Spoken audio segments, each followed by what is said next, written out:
تاسو د ما د تاسو ګوره ما د تاسو د کورونا د جنرال ضیاءالله عکسونه خو یاستل ما زه دغه څوک په شخص باندې خبرې کوم چې د تاسو مکتوبونه د تاسو کلینیکونه د جنرال ضیاءالله په نامه وو تاسو ته شرم دی خو په کار کې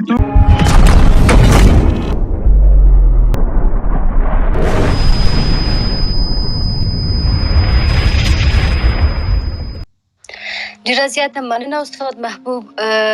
په وروستیو شېبو کې موږ سره والي صاحب محمد حلیم فدایي هم یو ځای شوی. تاسو ته ښه راغلاست وایم. دا چې موږ ډېر زیات مایکونه لرو نو موږ به وخت ورکړو خپلو اورېدونکو ته چې دوی موږ سره خپل نظریات شریک کړي. دا چې ډېری شنونکي په دې باور دي د افغانستان په هر سیاسي بدلون کې ولس ډېر زیات دروند زیان لیدلی ده نو موږ غواړو د ولس له منځه د خلکو نظریات هم له ځان سره ولرو. دا چې اکثره پر دې اند دي چې د ثور اتمه په افغانستان کې د اوسنیو بدبختیو پیل دی نو دا چې نور زموږ اورېدونکي په کوم نظر دي له دوی به یې واورو. وطن ګل مننه وروره. سلامونه ټولو ته. خدای دې وکړي ټول جوړ روغ صحتمند واوسئ. مننه د دې نه چې ما ته وخت راکړه. تاسو د موضوع په اړه زه داسې دوې لنډې خبرې کوم. ګورئ د اتم ثور د افغانستان د موږ د بدبختي او د موږ د تباهي د شروع نیټه ده. هغه چې ځکه پاکستان په دې باندې وتوانېده چې د خپل د ګوډاګیانو په واسطه د افغانستان دفاعي دیوال د منځه یوسي. هغه د افغانستان دفاعي دیوال کوم یو د افغانستان قوای مسلح و چې 100 کاله موږ په هغه باندې کار وکړو، په هغه باندې زحمت وایست و تکلیف وایست او ډېر یو مستحکم قوای مسلح جوړه کړله چې په هغه کې هوایي ځواک و مدافع هوایي و هر څه په هغه ځای کې جوړ کړ. خو متاسفانه د پاکستان ګوډاګیانو او دغه اوه تنظیمه چې په پاکستان کې او د پاکستان د استخبارات د خوانه جوړ شوي د اسلام په نامه باندې چې د افغانستان د تباهي او بربادي باندې جوړ شوي و راغلل او د موږ هغه قوای مسلح استخبارات ټول د پاکستان په اشاره حتی د موږ استخباراتو هغه محرم سندونه پاکستان ته تحفه کړل.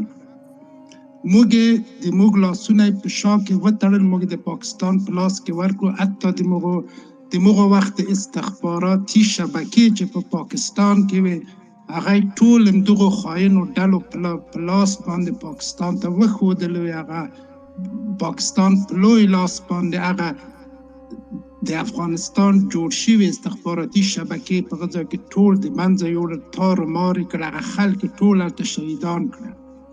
یعنې دا د موږ د تباهي او د موږ د بربادي د شروع د هغه ورځ وه.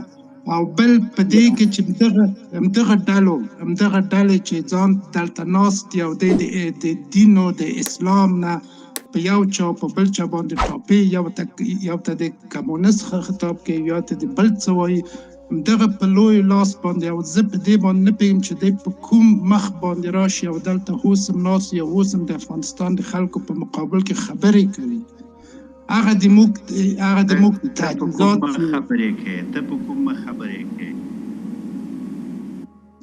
زه هغه څوک یم چې ما د تاسو د کوره ما د تاسو د کورونا د جنرال ضیاءالله عکسونه خو یاستل. زه دغه څوک په شخص باندې خبرې کوم چې د تاسو مکتوبونه د تاسو کلینیکونه د جنرال ضیاءالله په نامه وو تاسو ته شرم دی خو په کار کې تاسو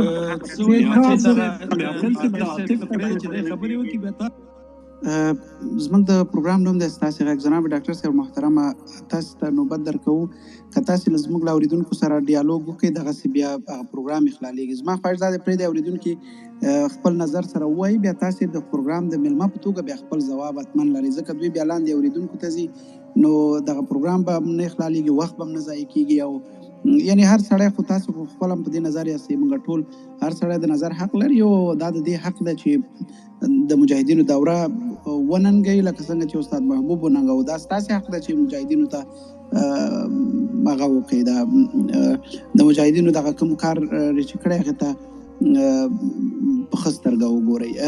وطن ګوند تاسې که په لنډه توګه په یوه دقیقه کې خپلې خبرې راټولې کړئ.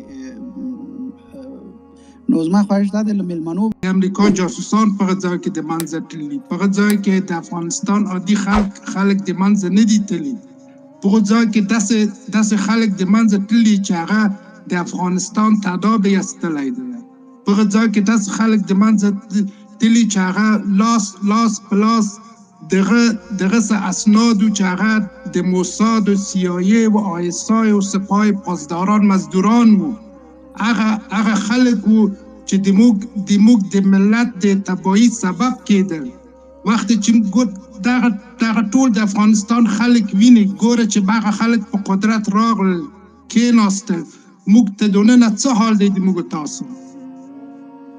زه لنډه په دې وایم، لنډه دغه وایم چې دغه خلک چې اوس دلته خو راځي کینی او موږ د اسلام په نامه باندې غولوي او موږ په اسلام په نامه باندې د موږ په سترګو باندې شګې شیندي. او زه دغه ځوانې طبقې ته وایم چې ګوره دی ډېر مکاره دی د استخبارات کې په 10 کالو په 20 کالو تعلیمونه کړي دي او د دغه خلکو په خبرو باندې غولېږئ مه.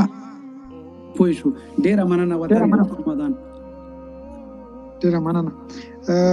فکر کوم بلې دغه ورزن صاحب وبخئ دا چې خلکو ته دلته دلته ادب زده کړه په هغه ګروپونو کې د افغانستان نه خیر جناب ډاکټر صاحب دا خو صرف نه ده چې موږ اوس د اخلاقو درس خلکو ته ورکوو، یعنې لږه خلکو ته ادب زده کړه هېڅ وطن حزبي ګوډاګی خو دا ستاسې نظر دی. مونږ د شخصي څه ویلو چې دلته ناست نر غوندې ناست شو.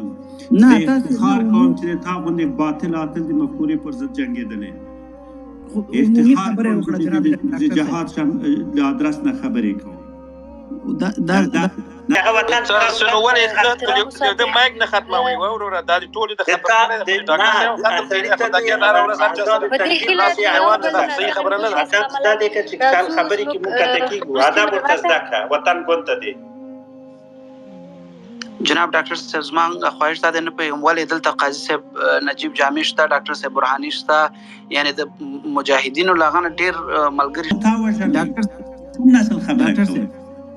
جناب ډاکټر صاحب یا دا افغانستان دی، په افغانستان کې دلته دین ته ښایم دلته توهین وکړ دین ته زه خپل ایمان ستا په بجرنف هم نه برابروم، لعنت په هغه کمونیست وایم چې زما خاورې په تر اوسه د جګړه ستاسو د خبیثو د لاسه کېږي. جناب ډاکټر صاحب تاسې لکه څنګه چې دا افغانستان دی، افغانستان له مختلفو اقشارو جوړ مملکت دی، دلته هر سړی خپل نظر لري، یعنې که ټول موږ مجاهدین وایو دا توهین کول د بحث په معنا نه پوهېږي څه شي وطن مننه له ټولو ګډونوالو په دې هیله د کوم وطن ګوند خبرې کوي هغه وطن تاسو نو ولې د مایک نه ختموي وروره دا ټول د په دې هیله صحیح خبره نه ده دا د چې خبرې کې مونږ ته کېږو ادب ورته زده کړه وطن ګوند دی.